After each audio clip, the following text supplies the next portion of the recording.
Hi, everyone. I hope lunch was good. I enjoyed it. Thank you for coming.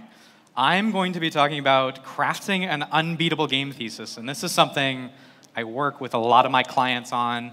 We need to form an arguments for games. We just don't want to tell people that, hey, we want to make games for ourselves, we want to make games for others. We need to make an argument for why games should exist. And if you don't know who I am a game economist at my own consulting firm called Game Economist Consulting. I do this podcast thing with other people called This Week in Games, which is a part of Deconstructor of Fun, and I also have my own podcast called Game Economist, the Game Economist Cast. So if any of this talk interests you, there are other ways to connect. I run a blog as well, so connect with me on LinkedIn. I do LinkedIn content. All right, let's cut to the meat and potatoes here. Thesis. What is it? What does it mean? It goes without saying, but hey, I've always liked MOBAs, and I want to make another MOBA is not a good argument for a publisher or for a VC, and I would argue even for yourself. That is not a good basis to make games. And so what I would propose is that the best way to convince someone that a game is worth making is to make an argument, and that ultimately is what a thesis is. It comes from Greek, and it means a proposition, or to stand on something. And that's exactly what we're going to do here today, is we're going to make a game thesis. And we're going to do it very quickly, but ultimately that is the best way to show you what a game thesis is to just make one. Okay. A game thesis tries to answer 5 questions. It can answer more than this. You can change these questions. These are just the questions that I've arrived at working with clients that I think ultimately form the most persuasive argument about why a game deserves to be made. All right, so let's look at the first question. What has the market told us? So if you want to make a game, I think one of the best things to do to convince a publisher or to convince a VC or to convince yourself is to show that there is a pie that is worth going after. So tell me, how big is the market? What's been happening in this marketplace? What are some high-level observations about the genre you want to enter that demonstrate that this is a big pie, that there's something here worth going after?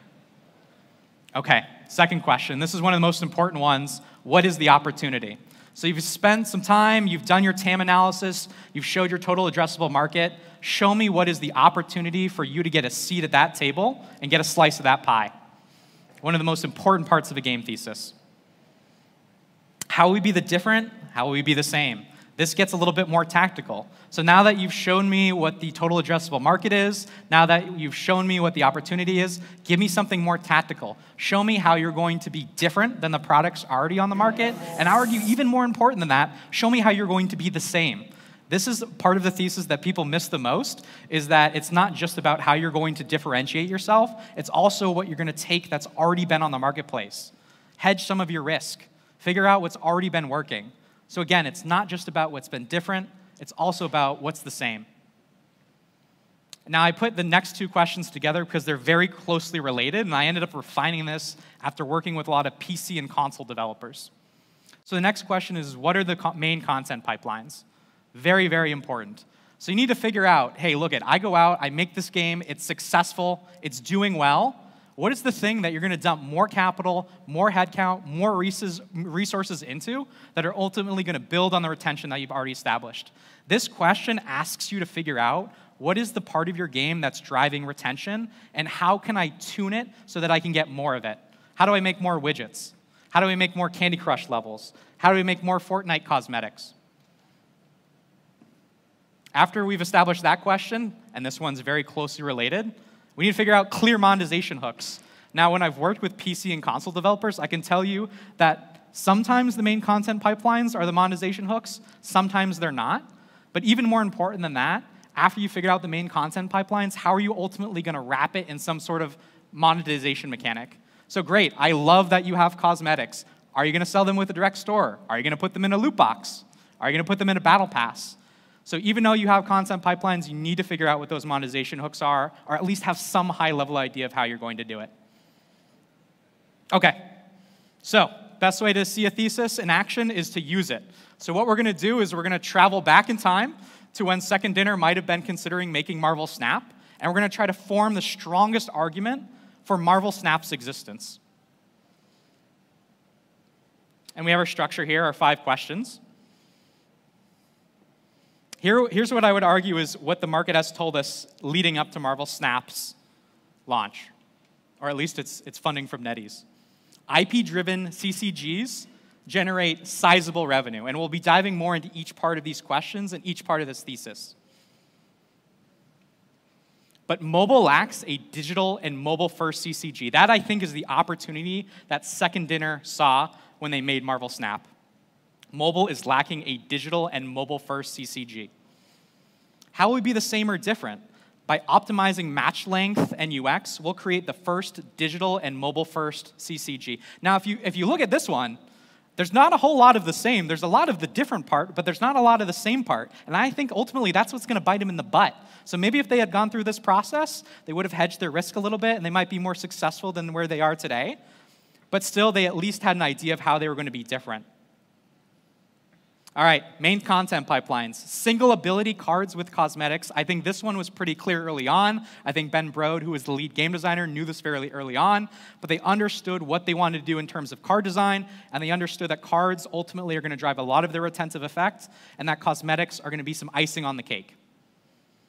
And their clear monetization hook, and again, this one starts to get a little bit more skeptical, and ultimately, we're going to show how a lot of their monetization didn't pan out the way they thought it to, but I think they at least had an idea of what their monetization hook was going to be when they were making the game. And that was their collection level system, which I'm sure they thought would generate sizable ARPU. Okay, so let's dive into each of these questions, and let's start with what has the market told us? IP-driven CCGs generate sizable revenue. Okay. So we want to show that there's a really big pie here. How are we going to do that? Well, let's go to the market leader, and let's show some exciting, not only numbers, but also growth. So in the case of Magic the Gathering, again, we're traveling back in time to when Second Dinner might have been considering the proposition.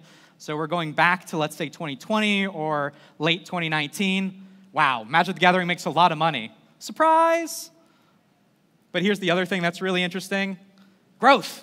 Huge growth between 2019 and 2020. Every publisher, every VC wants to see that. Big numbers, big growth. Things look great. Other leaders. Hearthstone's making a lot of money at this time. Hearthstone's doing 300, 350 million. Yu-Gi-Oh! Still making a lot of money, around 200 to 300 million. Wow, there is a big pie here. And that's what publishers and VCs want to see. And ultimately, again, this is something you want to prove to yourself. Why is it worth making this game? Why does this game need to exist? It should go after a big pie. You want to have a big effect. You want to make a game for the biggest possible audience, and you need to show that first. You can dive a little bit more into it. Top IP dominates. That seems like a rather obvious observation I think also pops out of this. Yu-Gi-Oh! Is an anime, of course, as we know. Hearthstone is from Blizzard, and it uses the Warcraft IP, and Magic the Gathering's been around forever. But the other thing we see here is that the players tend to, there's 3 top players, and their revenue is really split between mobile and physical. But you can see there's a huge gap between mobile and where they are with physical. Smells like opportunity to me. Hearthstone is the only one that has all their money in the digital zone, because it started as a digital game and never had a physical component to it. Okay, so what have we done here? IP-driven CCGs generate sizable revenue. Again, trying to show that there's a big pie and it's something worth going after. There's big numbers, there's big growth. Great. So what is the opportunity? I get that there's a big pie. There's a lot of big pies out there. Match is a big pie. 4X is a big pie. What is the opportunity that you see that no one else sees? And I think what Second Dinner saw is that mobile lacked a digital and mobile-first CCG. Magic added some digital cards later on, but again, it's still starting its life as a physical CCG. Hearthstone is the only digital-first CCG, but you got to remember that Hearthstone came out on PC first. They didn't even have a mobile SKU. That came a lot later. So Magic the Gathering Arena, its mobile launch was 2 years after its desktop launch. Hearthstone went to mobile 1 year after its desktop launch. Yu-Gi-Oh! Duel Links is the only game that was day and date with the desktop app. And that's a weird app we can spend some time on, but that's a weird case.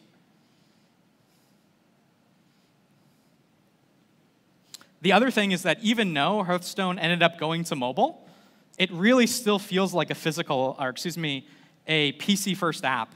When it launched, it was over 8 gigabytes. There was all these weird language packs you needed to download. If you just played the game, you could see that the UX and a lot of how Blizzard made that game, they were clearly a PC console developer trying to do mobile rather than the other way around.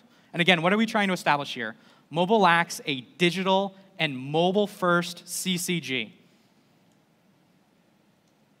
Okay, how will we be the same? How will we be different? And again, I was mentioning earlier that I think second dinner strategy here is to optimize match length, UX, and by doing those things, they're going to create their first digital and mobile-first CCG.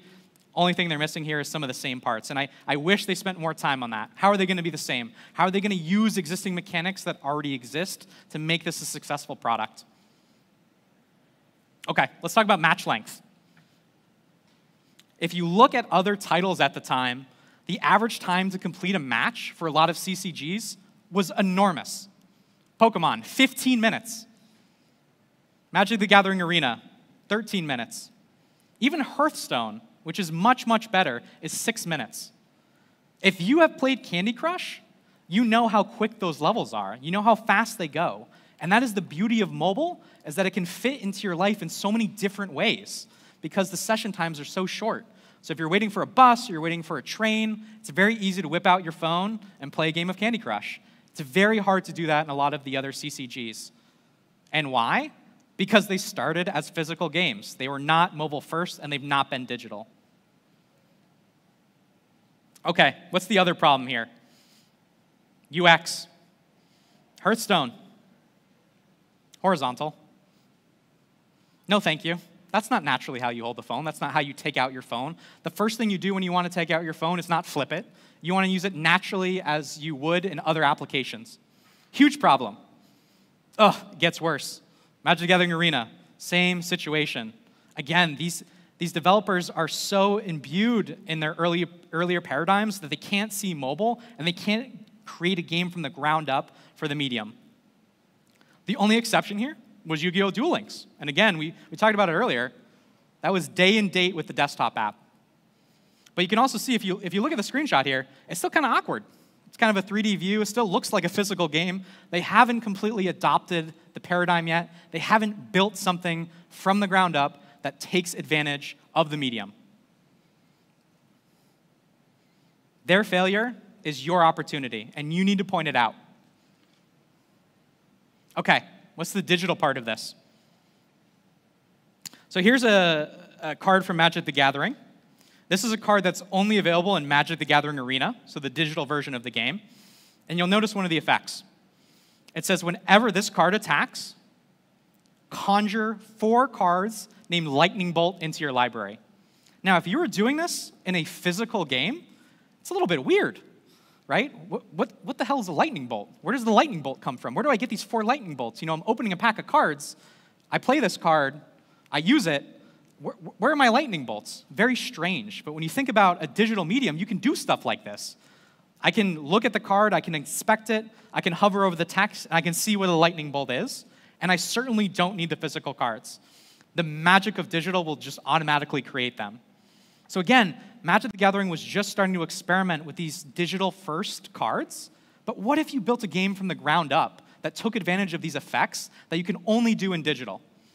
What design possibilities could there be? And I think this is where Second Dinner saw, again, some more opportunity for them to come into the market and do something different. Here's another example.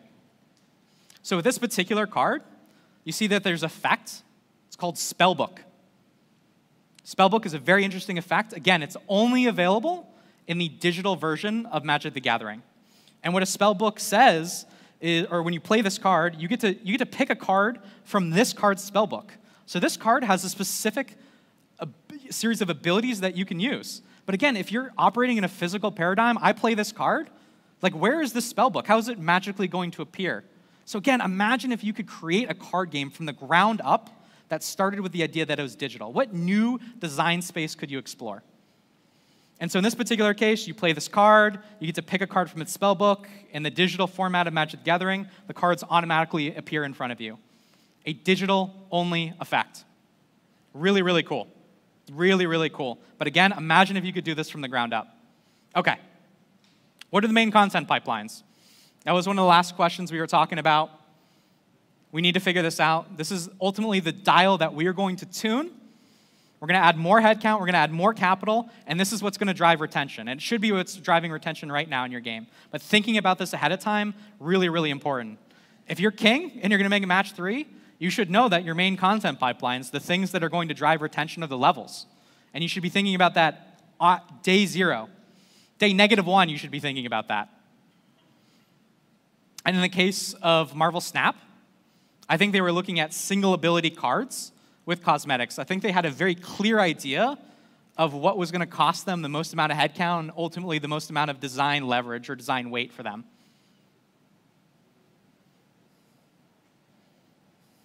So let me just talk a little bit more about single ability.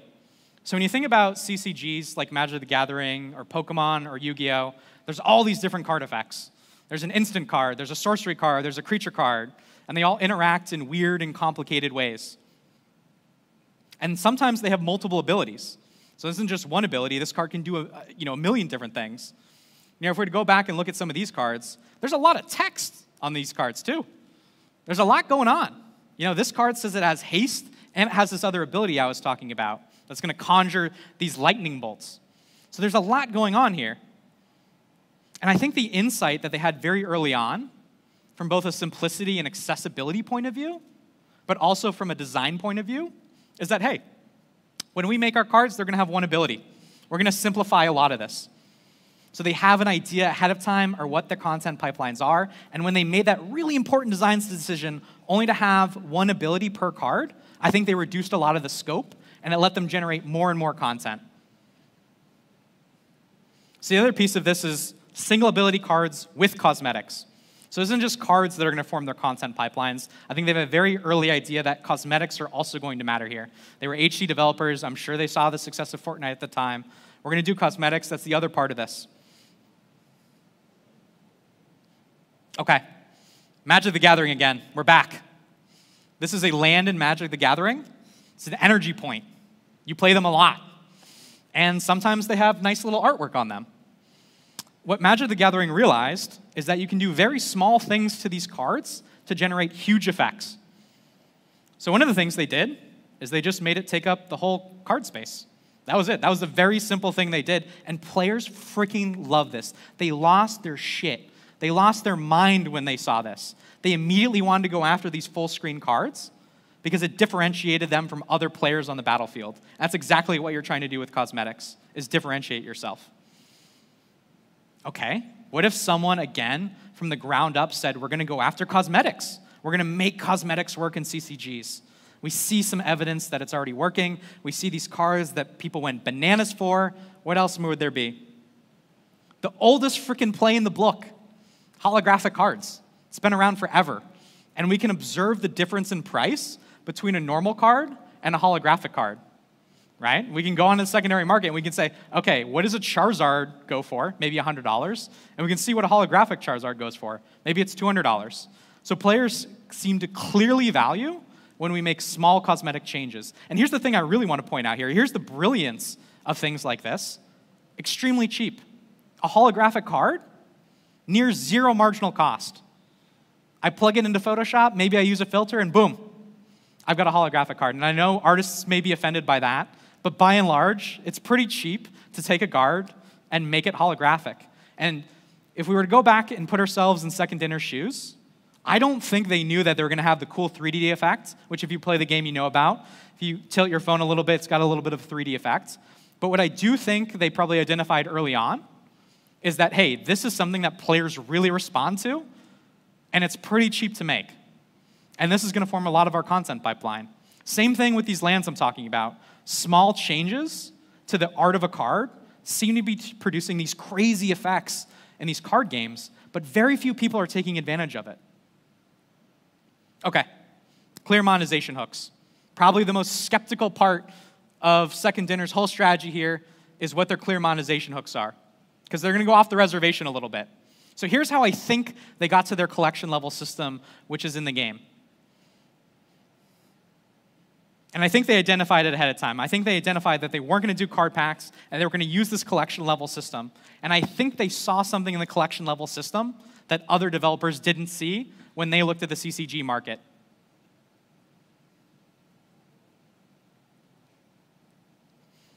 I think they saw a battle pass.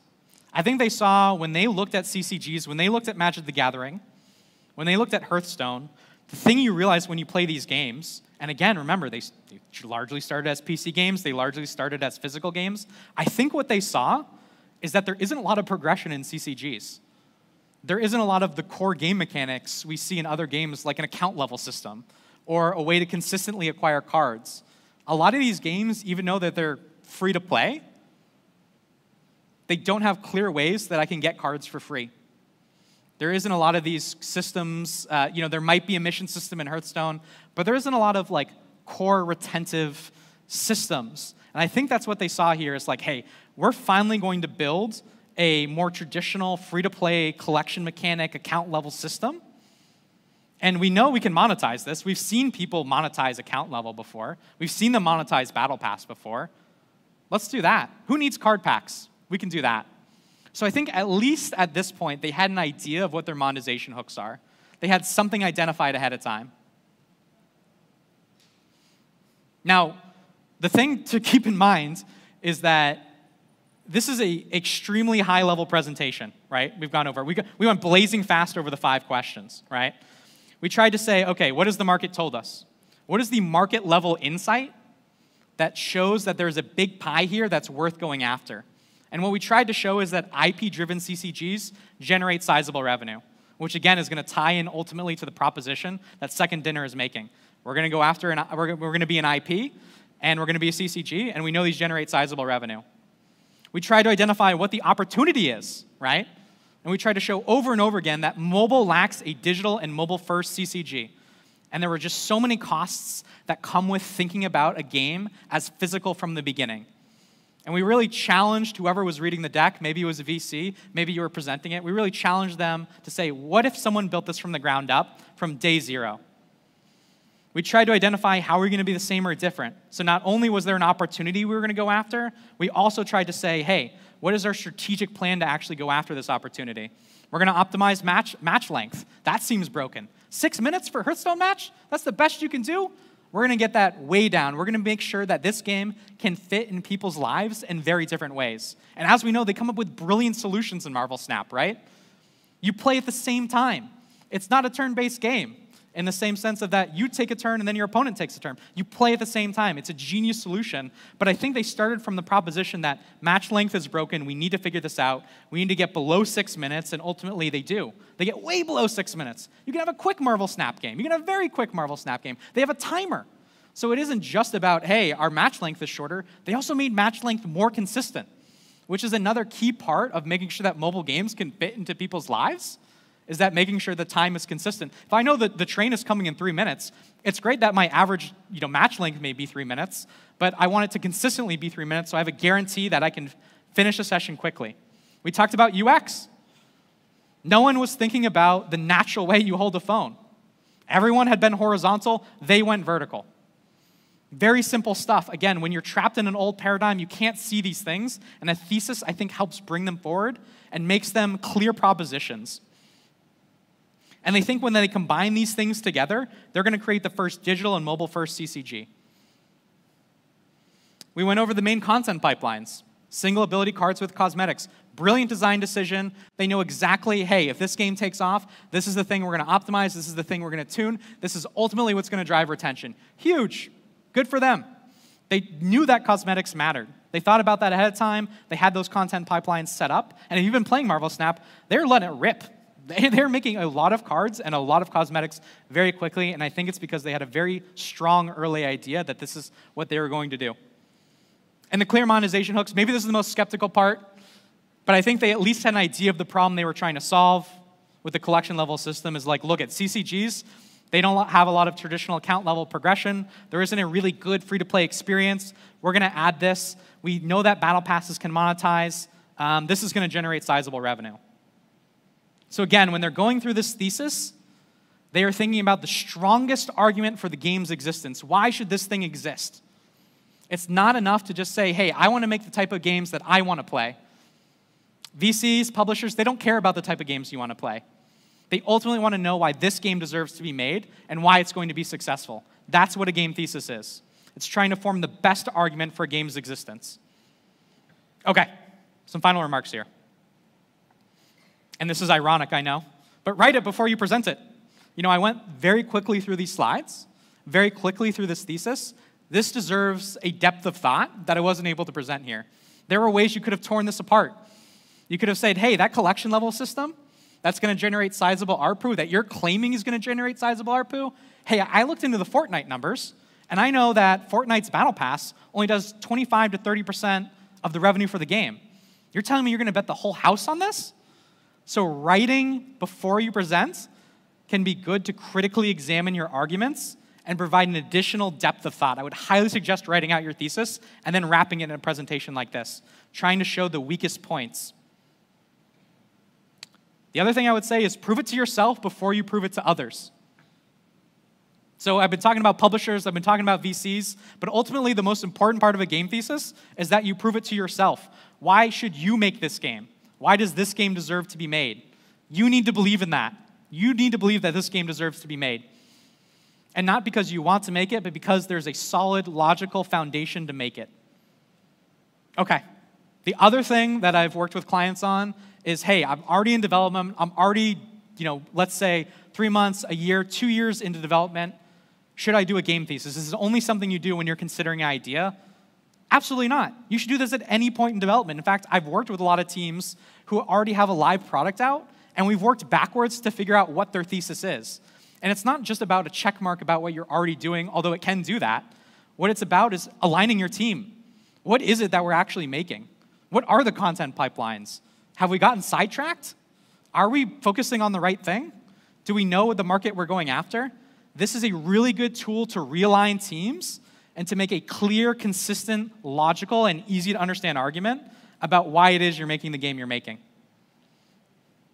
Okay, thank you. I think I've laid the bait. I think Laura's going to teach you how to catch a big fish.